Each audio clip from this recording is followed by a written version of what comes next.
Hey everyone, welcome back to the channel.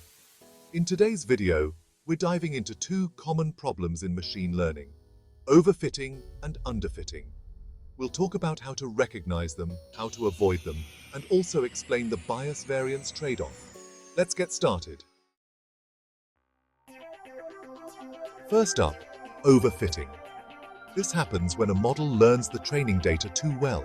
So well, in fact, that it also memorizes noise or random fluctuations in the data. As a result, the model performs great on the training set, but poorly on unseen data. Overfitting is easy to spot if you're monitoring your model's performance on both the training set and a validation or test set. Here are some signs. 1.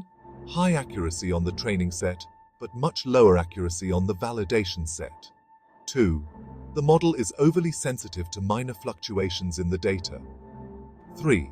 If the model performs exceptionally well during training but doesn't generalize to new data, that's a classic sign of overfitting. On the other end of the spectrum, we have underfitting. This happens when a model is too simple and fails to capture the underlying patterns in the data. It doesn't perform well even on the training set. How to recognize underfitting. Underfitting is easier to recognize because your model won't perform well even on the training set. Here's how to spot it. 1.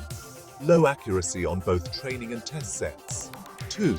The model is too simple for the complexity of the problem. 3. You may notice the model fails to capture obvious patterns or trends in the data. Part 3. How to avoid overfitting and underfitting. So, how do we avoid overfitting and underfitting? Here are some techniques. To avoid overfitting, use more training data. The more data you have, the less likely your model is to memorize individual points. Regularization. Techniques like L1, also known as lasso, or L2, known as ridge. Regularization penalize overly complex models by adding a constraint that discourages large coefficients. Cross-validation. Split your data into multiple subsets to ensure that your model generalizes well across different portions of the data. Prune decision trees or use a simpler model architecture to avoid overcomplexity. To avoid underfitting, use a more complex model.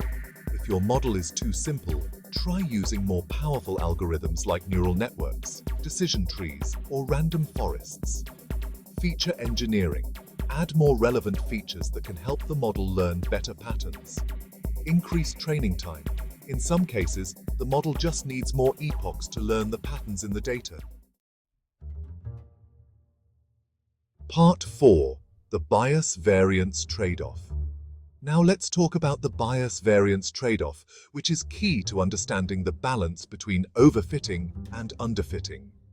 Bias refers to the error introduced by approximating a real-world problem, which is often complex, by a simplified model. High bias leads to underfitting. Variance refers to the model's sensitivity to small fluctuations in the training data. High variance leads to overfitting. The goal is to find a balance between bias and variance. A model with high bias is too simple and underfits the data. A model with high variance, on the other hand, is too complex and overfits. The sweet spot is where we minimize both bias and variance, achieving the best generalization to unseen data. For example, in polynomial regression, if you use a low-degree polynomial, the model will have high bias and underfit. But if you use a very high-degree polynomial, it will have high variance and overfit. The trick is to find the degree that gives you the best trade-off. Part 5. Conclusion. So, to sum it up, overfitting happens when your model is too complex and memorizes the training data, while underfitting occurs when your model is too simple and misses important patterns.